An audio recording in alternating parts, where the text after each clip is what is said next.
Bismillahirrahmanirrahim. Assalamualaikum warahmatullahi wabarakatuh. Alhamdulillahirabbil alamin. Assalatu wassalamu ala nabiyyina Muhammadin wa ala alihi wa ashabihi ajma'in amma ba'd. Rekan-rekan, teman-teman yang berbahagia, alhamdulillah pada pertemuan kali ini kita akan melanjutkan perkuliahan kita dan insya Allah pada pertemuan kali ini kita akan membahas tentang hadis yang tertolak pada mata kuliah kita Ulumul Hadis ini. Beberapa hal yang perlu kita jelaskan di sini terkait dengan hadis yang tertolak adalah pembagian hadis yang tertolak sebagaimana yang sudah pernah kita jelaskan bahwasanya ada hadis yang tertolak masuk kategori hadis hadis doif, doif jiddan, sangat doif, karena hadis tertolak itu ada hadis atau istilah kategorinya adalah hadis mardud. Hadis yang tertolak salah satunya adalah hadis doif, yang mana nanti akan kita jelaskan doif apakah bisa diamalkan, bagaimana hukum hadisnya, akan kita sampaikan pada slide di bawah ini teman-teman. Akan kita sampaikan di sini. Ya, baik. Ya, akan kita sampaikan di sini pembahasan mengenai hadis mardud, hadis yang tertolak. Nah, di sini kita sampaikan juga hadis doif, karena hadis doif itu adalah bagian dari hadis yang tertolak. Kita masuk pada slide pertama. Nah, ada beberapa hal yang menyebabkan hadis itu dikatakan tertolak. Nah, yang pertama, hadis yang dikatakan tertolak yaitu karena hadis itu tidak bersambung sanadnya. Nah, ini yang pertama. Yang kedua adalah hadis doif atau hadis itu dikatakan lemah karena periwayatnya cacat atau dikarenakan sebab lain. Sebab lain ini karena mungkin hadis tersebut ada idraj. Idraj itu ada lafadz dalam hadis itu ditambahkan atau dikurangi oleh seorang periwayat sehingga merubah maknanya. Nah, itu menyebabkan hadisnya menjadi doif, itu sebab lain. Nah, yang pernah kita jelaskan kepada teman-teman terkait dengan hadis doif, sebenarnya ketika kita ingin memahami apa itu hadis doif adalah hadis yang tidak mencukupi syarat hadis itu dikatakan hadis sahih. Nah, kalau misalkan kita mengerti bagaimana syarat-syarat hadis dikatakan sahih, dari mulai sanadnya bersambung, kemudian periwayatnya adil, kemudian periwayatnya dobit, hafalannya sempurna, dobit itu kemudian tidak ada illah, tidak ada cacat, kemudian tidak ada syal, tidak ada kerancuan. Nah, salah satu saja syarat dari hadis tersebut tidak ada, maka hadis itu dikatakan dhaif. Baik teman-teman, kita masuk kepada selanjutnya. Nah, ini definisi dari hadis mardud atau hadis yang tertolak. Nah, ada dua kategori yang kita sampaikan di sini. Ada hadis mardud yang tertolak atau hadis yang tertolak, kemudian ada hadis doif atau hadis lemah. Nah, hadis lemah ini dia bagian dari hadis mardud. Hadis mardud itu hadis yang dia sifatnya lebih umum. Nah, hadis mardud atau hadis yang tertolak adalah hadis yang tidak memenuhi syarat maupun beberapa syarat hadis makbul. Nah, seperti yang kita sampaikan barusan. Kemudian yang kedua, hadis do'if atau hadis lemah, yaitu hadis yang belum memenuhi syarat hadis hasan. Nah, artinya kalau misalkan hadis itu belum memenuhi syarat hadis makbul, hadis makbul, hadis itu untuk diterima, maka dia masuk kategori hadis mardud, hadis yang tertolak. Kemudian jika hadis tersebut belum memenuhi syarat hadis hasan, karena syarat hadis hasan itu kan hanya pada letak kedobitan seorang periwayat.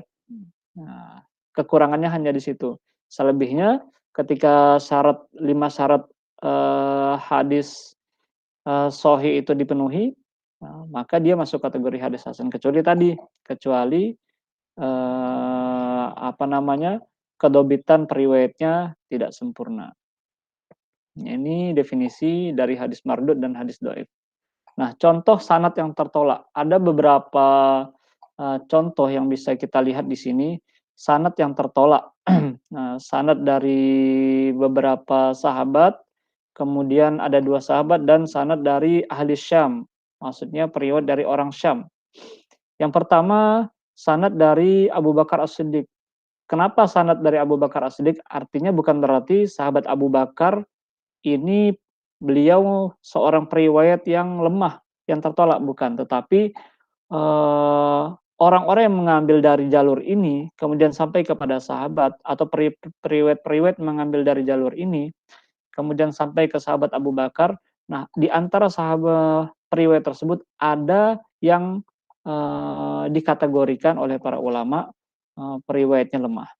Nah, kita lihat, jalur dari sanad mulai dari Shadaqah bin Musa Ad-Daqiqi an Farqad As-Sabkhi an Murrah At-Thayyib an Abi Bakar.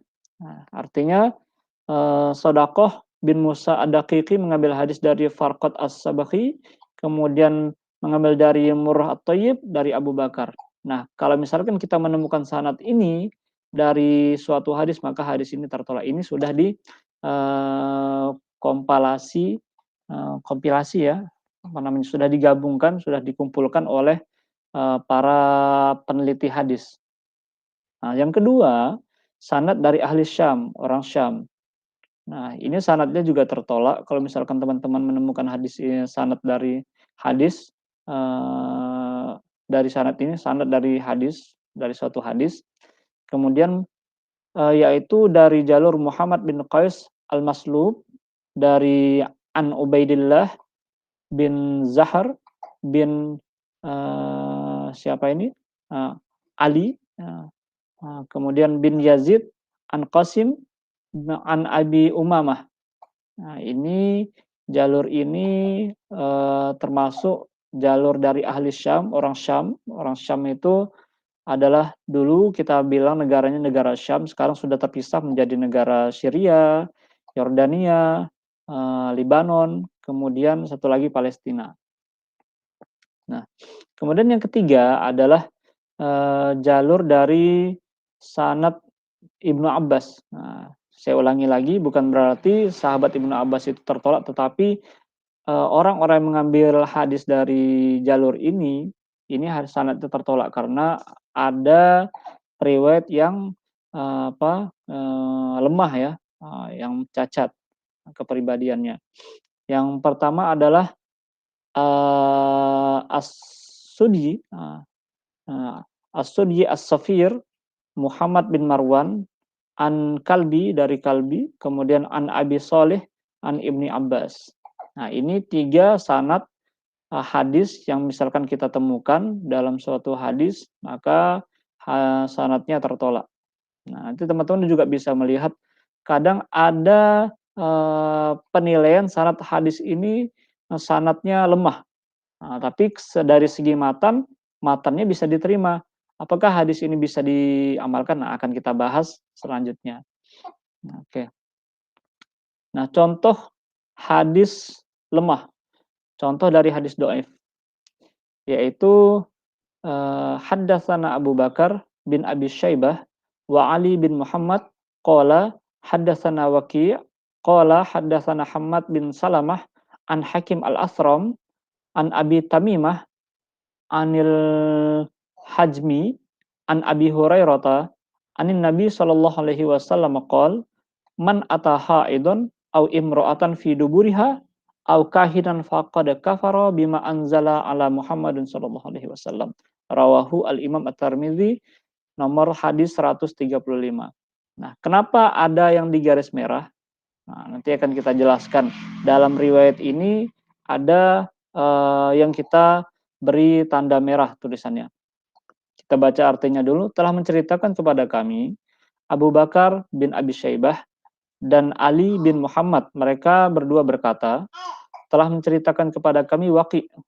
Dia berkata telah menceritakan kepada kami Hamad bin Salamah bin Hakim Al-Athram, ini Hakim Al-Athram bin Abi Tamimah dari Al-Hujami dari Abu Hurairah radhiyallahu an, dari Nabi Shallallahu alaihi wasallam, beliau bersabda, barang siapa man ata haidon, mendatangi atau menggauli istrinya yang sedang haid melalui dubur, atau mendatangi dukun, maka dia telah kafir terhadap apa yang telah diturunkan kepada Nabi Muhammad SAW.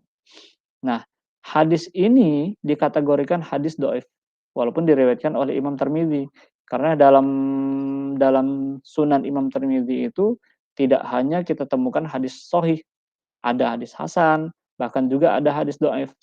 Nah, hadis doif dikarenakan oleh sanatnya. Nah, di sini sanad hadis ini lemah, disebabkan ada seorang periwayat bernama Hakim Al-Athram. Nah, seperti yang kita bahas di awal, hadis lemah itu atau hadis mardud secara umum itu tertolak disebabkan karena dua hal. Pertama, karena sanadnya terputus, yang kedua disebabkan karena periwayatnya bermasalah. Nah, kalau yang kita sampaikan di sini contohnya adalah dari periwayatnya bermasalah. Siapa itu Hakim Al-Athram? Nah, di sini ada penilaian para ulama terhadap Hakim uh, Al-Athram ini.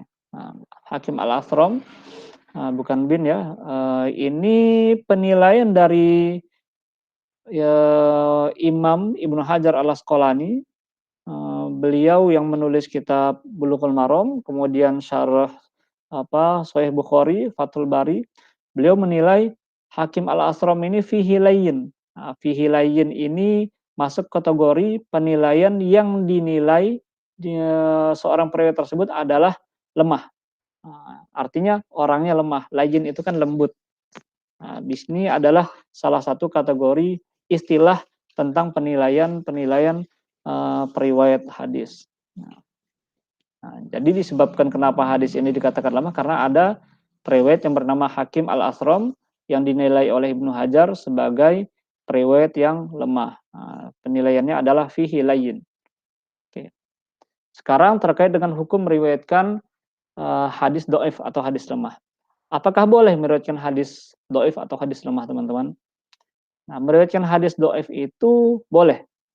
Nah, meriwayatkan hadis doif atau hadis lemah boleh, asal itu membahas tentang motivasi ibadah atau anjuran-anjuran, kemudian tentang ancaman maupun tentang kisah-kisah umat-umat terdahulu.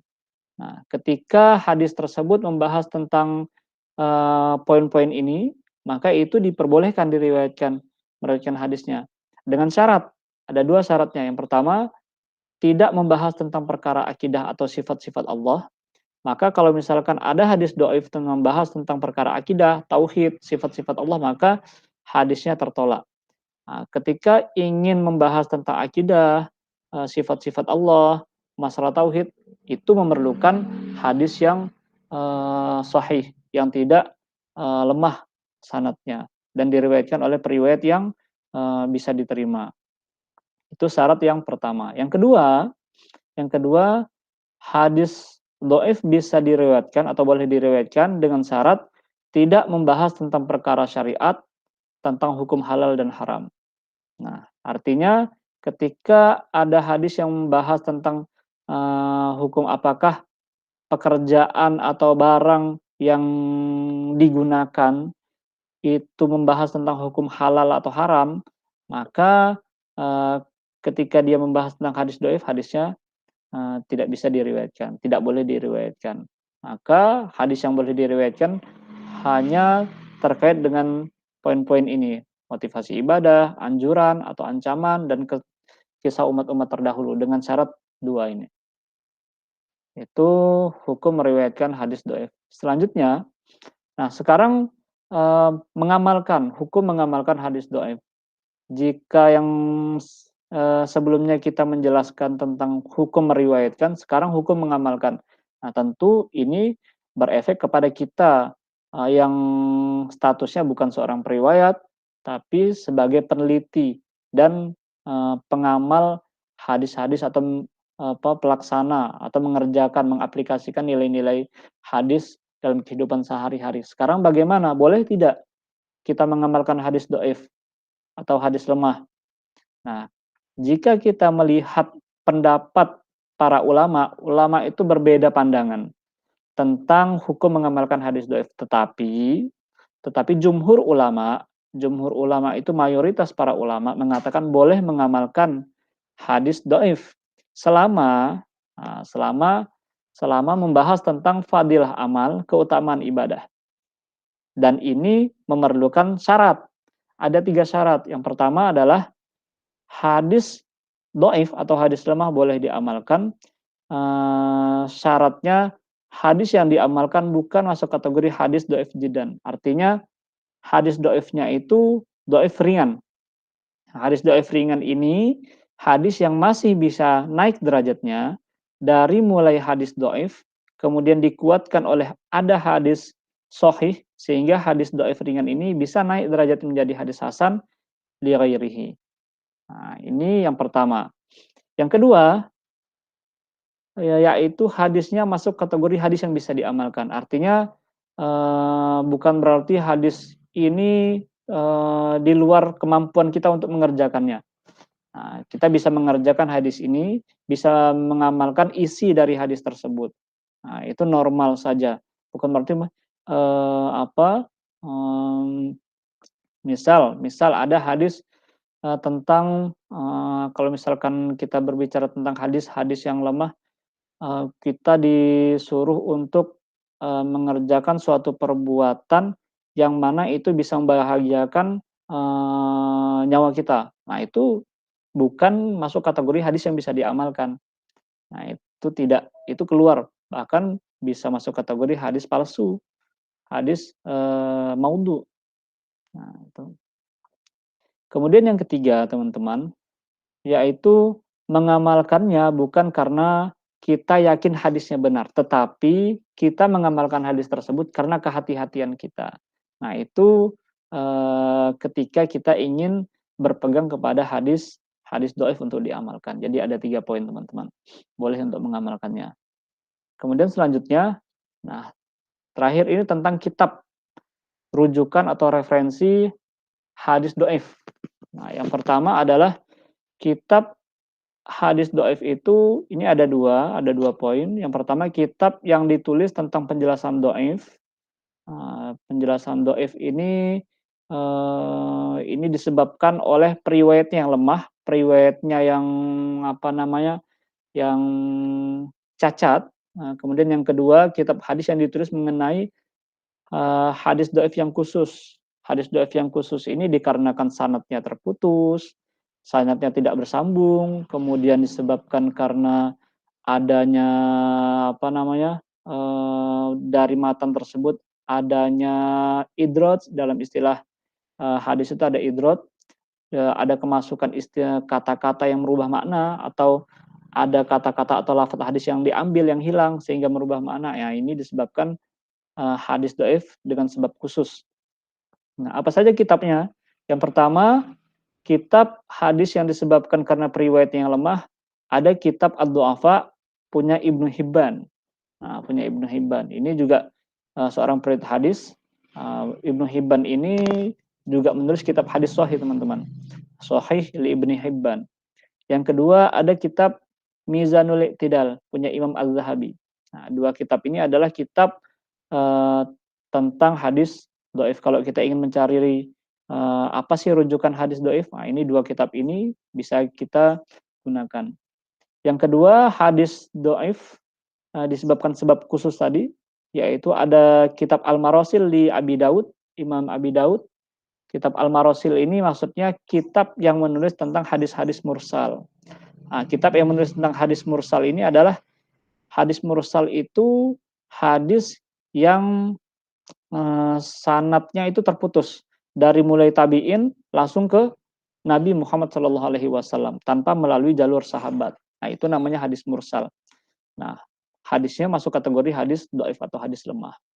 Nah, yang kedua, Yang B yang B ini adalah kitab Ilal Lidarikutni, Lidah Lidarikutni ya, ini kurang ra, yaitu kitab Ilal ini kitab yang membahas tentang adanya kecacatan dari, periwayatnya yang cacat. Nah, ilal itu kalau misalkan kita belajar ilalul hadis, itu seperti dokter, orang yang pakar ilal hadis itu seperti dokter dalam ilmu hadis. Nah, istilahnya seperti itu. Nah, oke teman-teman, baik itu saja yang bisa kita sampaikan terkait dengan hadis, hadis dhaif. Semoga bisa dipahami oleh teman-teman. Semoga bisa dimengerti nanti untuk, pembahasan berikutnya akan kita jelaskan tentang, pembagian-pembagian hadis yang lebih detail. Mungkin kita pernah dengar ada hadis munqati, ada hadis munkar, nah itu insyaallah pertemuan berikutnya kita bahas. Baik, sekian kita akhiri pertemuan kita pada hari ini dengan bersama membaca alhamdulillah. Alhamdulillahirabbil alamin. Astaghfirukum, mohon maaf atas segala kekurangan. Akhirul kalam. Assalamualaikum warahmatullahi wabarakatuh.